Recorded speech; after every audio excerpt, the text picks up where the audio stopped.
Today we're going to talk about nuclear chemistry. So nuclear chemistry is very different than basically every other type of chemistry that we'll talk about. Now, all the way from general to physical chemistry, we always talk about the transfer and motion of electrons within compounds and other elements and how they combine or tear apart from each other to form new compounds. Nuclear chemistry goes about doing the same kind of thing but a different way. Instead of using the electrons, what we're actually going to be talking about is the moving of protons and neutrons. So we're really kind of getting down into the nucleus of the atom.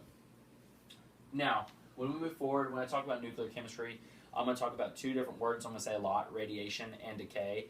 They're the same thing. They're referring to nuclear chemistry and the changing of the nucleus of the atom. So before we get started, I'm going to go over just a quick couple basic things. Some of it we know already, some of it we may not. So first we're going to talk about just atom setup. So here we have oxygen. Oxygen is big O. We know that. We see that all the time. And what we're going to have is we're going to have its mass number on top and the atomic number on bottom. The 16 represents the mass number, so we have the number of protons and neutrons together in one nucleus of an oxygen atom. The number H right here reflects the number of protons, the atomic number. So that's pretty basic. We're used to oxygen. Now, something that we may not be as used to or as familiar with is uranium. Now, uranium is a very, very radioactive substance that we will talk about a lot within radioactive decay. Uranium-238, so 238 is the number of protons and neutrons, your mass number, and 92 for its atomic number. So within nuclear chemistry, there are many, many aspects of it, but there are three that we're going to talk about today, which is alpha decay, beta decay, and gamma decay. So to start off, and we'll get into these a little more in depth here in a minute, but I just want to explain them real quick. So when I talk about alpha decay, what we're going to have, in a sense, is you're going to have an atom, any atom that's radioactive, and it will emit an alpha particle. Now, the way we write an alpha particle is actually helium.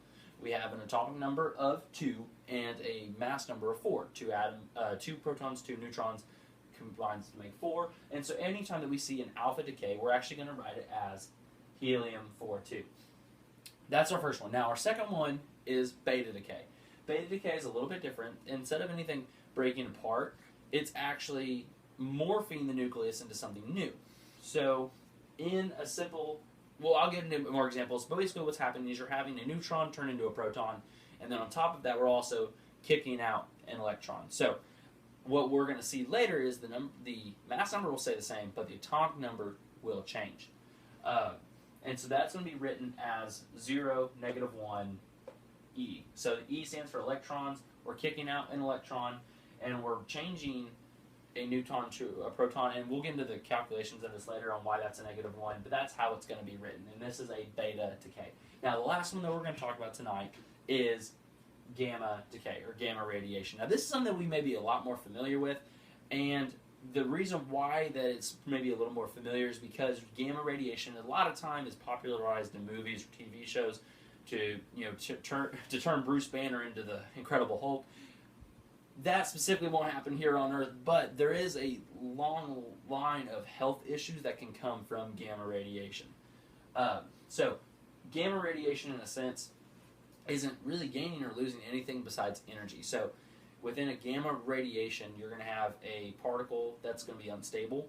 That's at a very high energy. It's very compact. It has a lot of energy to it, and it's going to change into the same molecule, the same atom that it was already, but it's just going to lose some energy. So that's really the only difference. So again, we'll show that later in the calculations. So we're going to go ahead and jump into our calculations.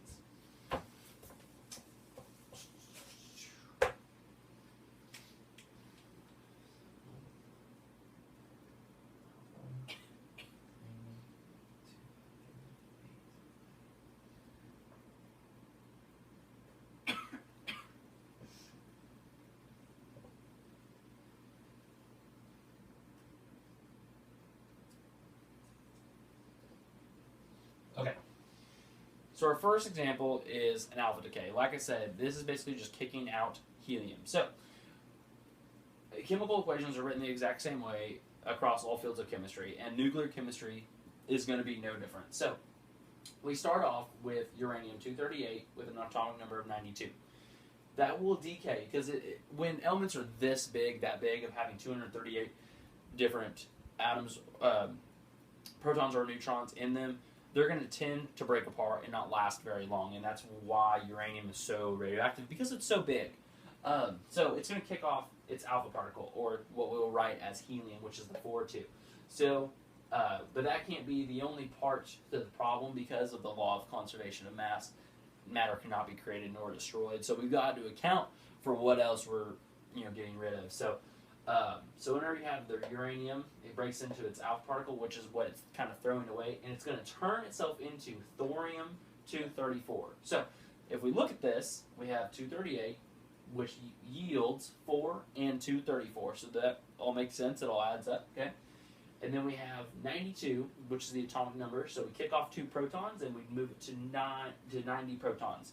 So when you change the atomic number of something, we know that it changes the element itself. So that's why uranium will turn into thorium. So that's an example of alpha decay. We'll go over another one just real quick.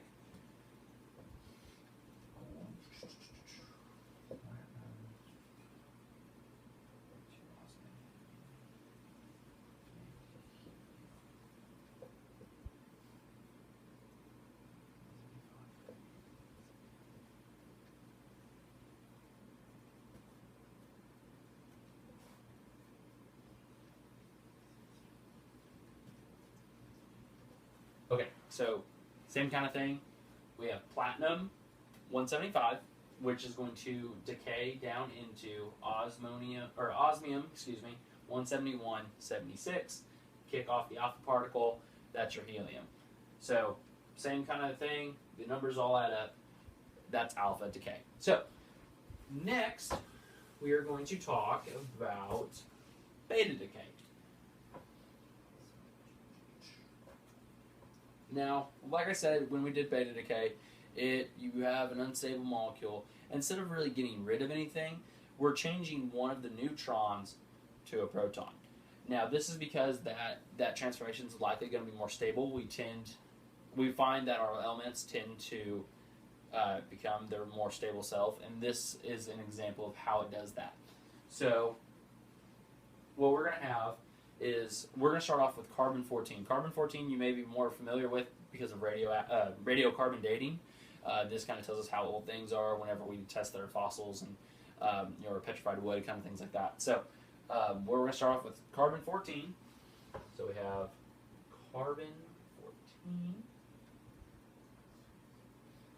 So we have carbon-14. So we see the isotope number of 14, the atomic number of 6. Now, the way that we're going to write this, there's 2 kind of ways you can write it. You can either have 0